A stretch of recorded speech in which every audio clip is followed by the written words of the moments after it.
कभी सोचा है कि ये जो इतना बड़ा यूनिवर्स है, ये ग्रह है, ये तारे, आखिर ये सब आया कहाँ से? आज हम इसी बड़े सवाल की परतों को खोलेंगे, प्राचीन ज्ञान और मॉडर्न साइंस दोनों की मदद से।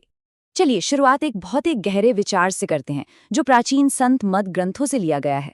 ये कहता है कि हमारी रियलिटी का जो पूरा ताना बाना है ना, वो एक आदिम ध्वनि, एक शब्द से बुना गया है। मतलब सोचिए कि एक फंडामेंटल वाइब्रेशन, एक एनर्जी जिससे ये धरती, ये आकाश, सब कुछ एग्जिस्टेंस में आया। इंसान सदियों से इस सवाल से जूझता रहा है कि हम आए कहाँ से हैं, और इसका जवाब खोजने के लिए हमने क्या कुछ नहीं किया। तारों को देखा, छोटे से छोटे कणों को तोड़ा और अपने अंदर भी झांका, और इसी खोज से हमें साइंटिफिक थ्योरीज भी मिली और गहरे फिलोसॉफिकल आइडियाज भी। ठीक है, तो चलिए इस गुत्थी को सुलझाने की शुरुआत उस कहानी से करते हैं जिसे आज हम सब जानते हैं, मतलब जो साइंस हमें बताता है, हमारे ब्रह्मांड के बनने की कहानी। आज का साइंस हमें बताता है कि करीब 13.8 अरब साल पहले हमारा पूरा का पूरा यूनिवर्स एक बहुत ही छोटे, गर्म और डेंस पॉइंट में सिमटा हुआ था, और फिर एक जोरदार धमाका हुआ जिसे हम बिग बैंग कहते हैं। और उसी एक पल में टाइम, स्पेस और मैटर सबका जन्म हुआ। अब यहाँ एक कमाल की बात देखिए। आज के एटॉमिक थ्योरी से सदियों पहले भारत के वैशेषिक दर्शन ने परमाणु का कॉन्सेप्ट दिया था। उन्होंने कहा कि ये पूरा ब्रह्मांड ऐसे कणों से बना है जिन्हें और तोड़ा नहीं जा सकता। सोचिए, ये आइडिया आज की साइंस से कितना मिलता जुलता है। ये जो आइडिया है ना कि हर चीज एक पॉइंट से शुरू हुई, ये कई पुरानी संस्कृतियों की कहानियों में भी मिलता है, जहां यूनिवर्स को एक ब्रह्मांडीय अंडे से पैदा होते हुए दिखाया गया है। ये एक बहुत पावरफुल सिंबल है, एक सिंगल पॉइंट से अनंत संभावनाओं का जन्म। तो अगर ये ब्रह्मांड एक बहुत बड़े राज्य की तरह है जिसका जन्म हुआ, तो अगला सवाल ये है कि भाई इस पर राज कौन करता है? क्या कोई है जो इसके नियम कानून चलाता है? संत साहित्य के हिसाब से इस शासक को ब्रह्म कहा गया है। इसे काल यानी समय का स्वामी या निरंजन के नाम से भी जाना जाता है, और कहते हैं कि वो 3 लोकों का मालिक है, स्वर्ग, पृथ्वी और पाताल। तो ब्रह्म का काम क्या है? समझिए कि वो एक कॉस्मिक मैनेजर जैसा है। वो कर्म के सिस्टम को मैनेज करता है, मतलब कॉज एंड इफेक्ट को। वो ये तय करता है कि आत्माएं जन्म और मृत्यु के साइकिल में बनी रहें। हर काम का एक नतीजा होता है, और ब्रह्म इसी बैलेंस को बनाए रखता है।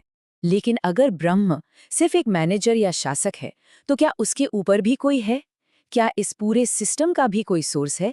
ये सवाल हमें एक लेवल और ऊपर देखने पर मजबूर करता है। तो चलिए अब उस परम स्रोत की तरफ चलते हैं, वो शक्ति जो इस ब्रह्मांड और इसके शासक दोनों से परे है। स्रोतों के अनुसार ये परम स्रोत है सत्य पुरुष, द ट्रू सुप्रीम बीइंग। कल्पना कीजिए एक ऐसी रियलिटी की जो टाइम से बंधी नहीं है, जिसका कोई फॉर्म नहीं है और जो कभी नहीं बदलती। हर चीज की शुरुआत इसी एक सोर्स से होती है। ब्रह्म और सत्य पुरुष के बीच का फर्क समझना है तो एक कंपनी का उदाहरण लीजिए।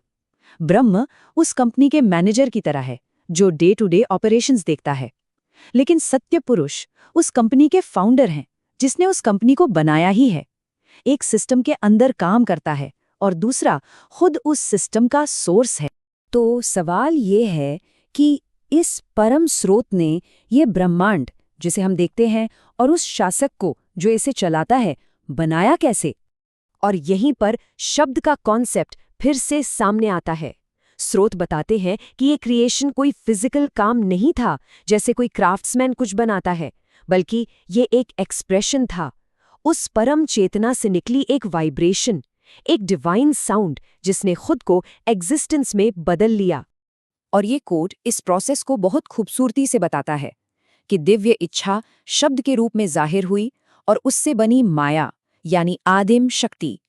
माया मतलब एक तरह का इल्यूजन भी, जो हमें रियलिटी को अलग अलग टुकड़ों में दिखाता है, और वो कच्चा माल भी जिससे यूनिवर्स बना है।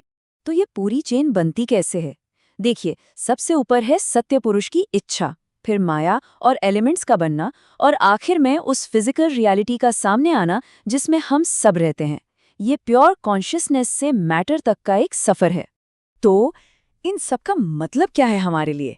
देखिए, सबसे जरूरी बात है इन दोनों कॉस्मिक शक्तियों के रोल का फर्क समझना। एक जो बांधता है और दूसरा जो आजाद करता है। ये कंपैरिजन बिल्कुल साफ कर देता है। ब्रह्म या काल इस दुनिया और कर्म के साइकिल पर राज करता है। समझिए एक कॉस्मिक जेल का जेलर है, जबकि सत्य पुरुष उस जेल से आज़ादी की चाबी देते हैं जो हमें हमारे असली स्पिरिचुअल घर वापस ले जाती है। तो जैसा कि हम यहाँ देख सकते हैं, इंसान ने अपनी जड़ों को समझने के लिए कितने अलग-अलग रास्ते खोजे हैं। संत मत की स्पिरिचुअल लेयर से लेकर वेदांत के इल्यूजन तक और वैशेषिक के परमाणुओं से लेकर मॉडर्न साइंस के बिग बैंग तक, ये सब एक ही बड़े रहस्य को समझने के अलग-अलग नजरिए हैं। आखिर में ये सारे नजरिए हमें एक बहुत ही गहरे सवाल पर लाकर छोड़ देते हैं। क्या ये ब्रह्मांड एक खूबसूरत जाल है जिसमें हम कर्म और पुनर्जन्म में फंसे हुए हैं, या ये कुछ और बड़ा पाने का, अपने असली सोर्स तक वापस जाने का एक रास्ता है? इसका जवाब हम सबको अपने अंदर ही खोजना होगा।